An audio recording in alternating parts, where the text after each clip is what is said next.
Hey guys, thanks for joining us. This is Eastern Bloc and I'm here with Victor. Today we're going to be talking about the assault weapons ban and why it's a bad idea. No, it makes no sense. And it makes no sense. Alright.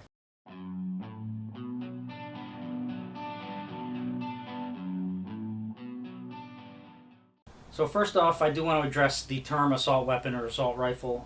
I do use that term. I know it's not accurate, but I use it I use layman's terms to appeal to the broader public that doesn't know what they're talking about. So when I say assault weapon or assault rifle, I mean an AR-15, AK-47, semi-automatic modern sporting rifle.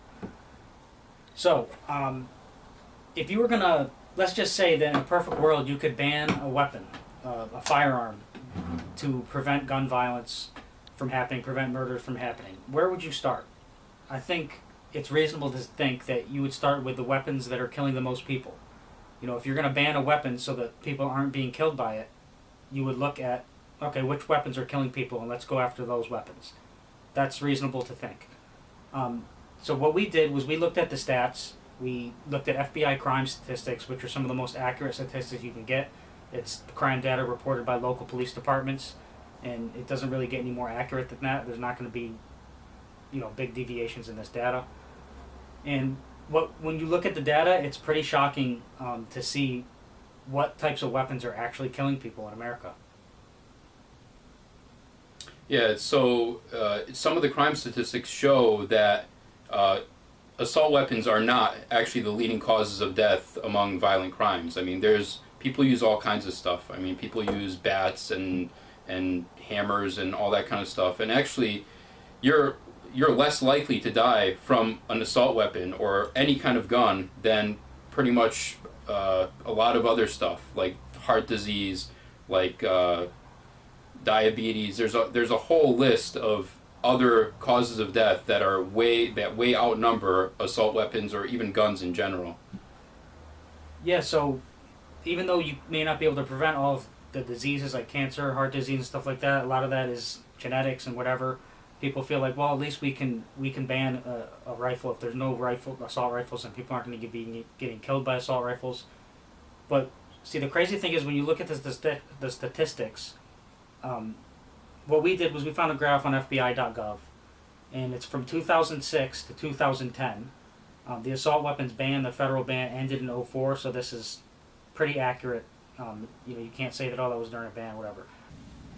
So when we look at this chart, we can see all the numbers outlined from 2006 to 2010, so a 5-year span, and we see the murders by each type of weapon, including non-firearms like knives, blunt objects, and personal weapons, which we can see is described as hands, fists, or feet, and blunt objects as clubs or hammers. I'm sure tire irons and things like that are included in there. Knives are cutting instruments, so probably swords are probably included in that. And it's pretty shocking when you look at this, because the one thing that jumps right out at you is the number of people killed by handguns compared to all the other ways that people can be murdered. And it's a really big disparity. So what we're going to do is going to show you a pie chart just to outline the actual difference between each weapon. Okay, so here's the pie chart, and the first thing we look at is we see the big, huge purple area here. That's pistols. So when you take into account every type of weapon, we took out some weapons like poison. There's like 14 a year, so it's not going to have much of an effect on their explosives, fire.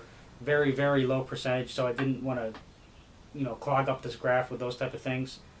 And there is some, strangulation, like about 130 a year, fire about 117 to 130 a year, but we left those out, and we wanted to focus on the main weapons used.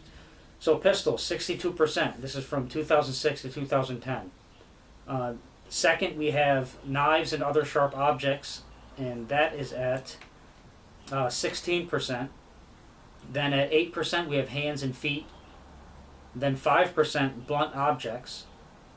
And then now, tied at 4%, we have rifles and shotguns. So, rifles are the absolute they're in last place. So when you take in the average of people murdered by the different types of weapons, rifles is actually last I mean, unless you count other guns, which isn't a specific item, so I don't really count that. But even if you did count it, rifles are second to last.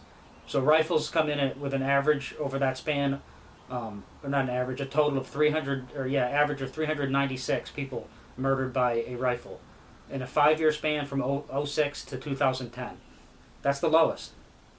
Besides other guns, which, like we said, is not an actual thing, shotgun or rifle or pistol. So if you're going to ban something, and you're going to ban based on the number of people killed by that type of weapon, rifles would be the last thing you would ban. And, talking about rifles, the assault rifle, like this one, which everyone knows as an assault rifle, the AR-15, is actually not the most powerful rifle. A lot of anti-gunners or people that have never shot a rifle before think that this is some magical gun that can blow anyone. If you get shot with this, you fly 50 feet back. But that's not the case. Actually, we have 2 rounds here. This is the round. It's a 5.56 by 45 millimeter round. This one goes to the AR-15, and this one right here is a 7.62 by 54 millimeter, and this one goes to my Mosin Nagant, which is a bolt-action rifle. And a lot of people look at these rifles and they say this one looks a lot less scary than this one, right? Because it's made of wood. This one has a lot of accessories. It has a scope. It has a forward grip. It has a collapsible stock, an adjustable stock, all that kind of stuff. And this one looks like your granddaddy's hunting rifle, right? But actually, this rifle has a larger, more powerful round. Much larger. You can see just comparing the two, 7.62 by 54 versus 5.56 by 45. Completely different round. This one is way more powerful than this one. I mean, this round I wouldn't even go hunting with, hunting deer or elk or whatever. But it doesn't have enough power. The 7.62 by 54 I probably would go. You can knock down any animal in North America with. So again, just by the looks of the gun, people will say that this is more scary of a gun, where really it's not more powerful than some of the other rifles that you might have seen in your grandfather's gun safe. Yeah, and I do want to mention that, if we were let's say we were going to be thrown into a combat situation and we had to pick one of these rifles to pick up, of course we're going to pick up the AR-15, but not because it's more powerful.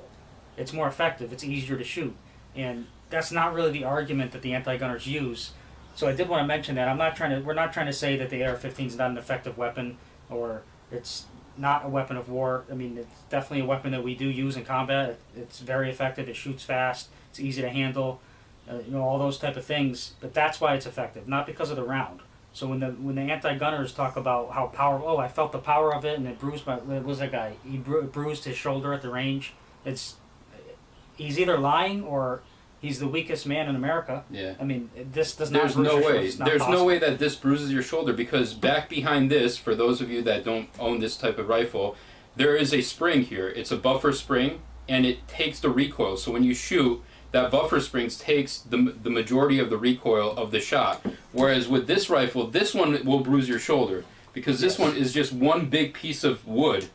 There's no buffer spring here. It's just one big piece of wood, and actually it has a metal piece back here.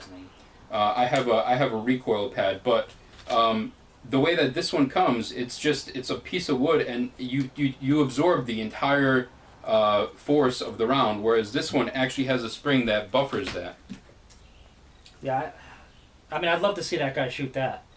I'm trying to find this guy's name. Yeah, if he had problems with this I'm going to challenge him right now to shoot that Mosin. If he had problems shooting this rifle, believe me, he would have way more problems shooting this Mosin Nagant. So this is actually not a very powerful rifle if you think about it. I mean, both Victor and I were in the U.S. military, and one of the things that my drill sergeant did to show that this is not a very powerful round is he shot it off of his forehead. He took the rifle, he put it up against his forehead, and he fired it, and he didn't have any type of bruise, he didn't have any type of indentation, just to show us, because not a lot of people, some of the people that were in the Army, that joined the Army before basic, did not shoot a rifle before, so they're a little... We don't recommend that. Yeah, they're a little bit nervous about shooting it for the first time, so that's something that the drill sergeant did to show that this rifle isn't as powerful as most people make it out to be. You can see videos on YouTube of 7, 8, 9, 10-year-old girls shooting this exact rifle, AR-15. So his name's Gersh Kuntzman, New York Daily News reporter. I challenge you, Gersh. I challenge you to shoot the Mosin Nagant. Because if you bruise your shoulder with the AR-15, you're going to blow your shoulder right off with the Mosin Nagant. Or any other hunting rifle for that matter, a 308, 30-06, even a Marlin 30-30 is going to bruise you if this bruised your shoulder. Or actually shoot a 12-gauge shotgun. I mean, didn't Biden say to shoot the shotgun out your front window? Yeah, that was one of his pieces of advice. And actually the shotgun was used in more gun assaults than the rifle. So a lot bigger, more powerful round, I know that. Yeah. You know, we went over the statistics earlier, but I just wanted to stress something that, over that 5-year span that we looked at, that's not an anomaly. If you take another 5-year span past that, the stats are pretty much the same. And, hands and feet. The amount of people killed by hands and feet is double that of all rifles. All rifles, not just this one. All that one and this one. The rifles we talked about, the 30-06 hunting rifle, the Marlin 30-30 ranch gun. All those rifles combined is just under 400 average from 06 to 2010. In that same span, you average over 600 from blunt objects, and you double the amount of people killed with rifles to 839 from hands and feet. More people killed by hands and feet. So if you went down the line, first of all, if they wanted to ban the weapons that kill the most people, they'd go after the pistols. Do I want that? No, because it's our right to carry a pistol, the right to carry any firearm. But I think it's very important to stress to the anti-gunners that rifles are not responsible for the deaths in this country. If you do the statistics, it's about, in this case, about 4%. When you look at, I think in 2013, it was even less than that. It was like 3%. So it's between 2 to 4% per year are killed by rifles. So if we stress the fact that assault rifles in general, aren't killing people, it's the pistols, and we tell them if they really want to stop gun crime and they think that stops gun crime, obviously we know it's not, banning anything's not going to stop it, but let's just pretend it does. Then go after the pistols. But you know why they won't do that? Because look how small this thing is. Look at this tiny little pistol. The most obvious, smallest form of firearm. If they ever really went after the pistols, the cat would be out of the bag. Because they always say, nobody wants your firearms. We just want the scary AR-15s. So if they got off that narrative and went after the pistols, the cat would be out of the bag that, yes, they do want our guns. So that's why we got to stress that point. The reason they want to ban these is, number one, they don't know what they're talking about. And number two, they're scary. They're easier to ban because they're scary to people. Because people watch movies. They watch Arnold shooting people up. He has a 30-round magazine in, but he shoots 100 rounds without reloading somehow. And everyone thinks that these spray and it shoots a car and blows up a car. You could take out an army with one of these. That's why they're easy. That's why they're easier to ban. So we just got to stress that point across that no, they're not, because they're never going to fully go after the pistols because the cat would be out of the bag. Yeah, and another thing to bring up is all the statistics that we talked about today are gun deaths overall.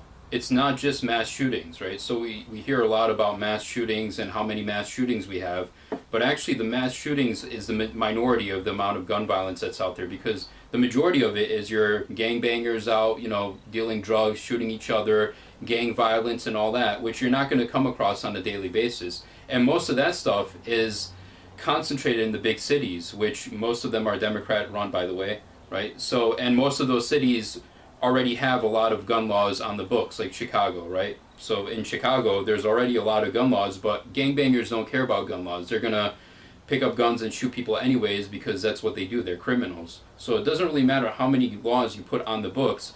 If you're not already enforcing the laws that are there, which in many cases the police is not, they're not enforcing the laws that we already have. So what are new laws really going to do? Criminals are always going to have guns. The only people that gun laws are affecting are law-abiding citizens. The law-abiding citizens that don't want to go against the grain, they don't want to get a charge, especially a gun charge, are going to get rid of their guns. If there's a confiscation, they're going to give them up. But criminals are not going to give up their guns. Criminals are not going to be affected by your gun laws. Only and they'll find ways around citizens are. We just saw in Europe, the guy had an antique gun or a homemade gun or something, and he killed. And they're not blaming that, though. They're going to blame his ideology, which is what they should be blaming, the reason the person did the crime. But the number one takeaway from all this is, let's assume that if you ban something, nobody gets killed by it. Okay, so if you ban assault rifles, so-called assault rifles, you'd say 400 people a year. That wouldn't even have a dent in the statistics. So it's not worth, confiscating people's guns or banning people's guns or even thinking about it, because they'll say, "Oh, one live's enough." Well, then ban cars then if one live's enough. If it doesn't matter, you know what I mean. If it doesn't matter how effective it is or whatever, then because it's not. We know you can look at the statistics during the assault weapons ban, and they're not much different. So it doesn't work, and even if it did, it's a drop in the bucket. 400 people, and if you know those people, it hits home a little bit more. But that's just life, man. You know what I mean? Stuff happens, and that's the way it is. And over 8 million of these things in the country, and like 400 people a year are getting killed by them. Yeah, To ban them makes no sense. Every time you leave your house, you're taking a risk of getting hit by a car, getting stung by a bee, and getting anaphylactic shock of a meteor hitting you. I mean, there's so many different things that can happen. Some of them are higher risk, some of them are lower risk, right? But there's no such thing as a risk-free world, right? Every time you go out into the world, there's a chance that you're going to die somehow. And let's hope it's, later rather than sooner. Some people, they live their entire lives without encountering any kind of risk like that. But there's a risk of everything, and assault weapons, as they call them, or even regular handguns, regular guns, are really low on the risk scale, as per the FBI's own statistics. So it's funny how the media and the politicians are focusing on this specific item as a high risk item when statistics show that there's a lot of other things that can contribute to death a lot more than weapons can. I mean, the safest person in the world is the guy that's in 23-hour lockdown in prison. So I think that sums it up. Anyways, with that, thanks for joining us today, guys. Remember, if you like our videos, make sure to subscribe to our YouTube channel. Visit our website, tangodownliberty.com. Follow us on Twitter at TDLiberty. And until next time, this is Eastern Bloc and Victor signing off.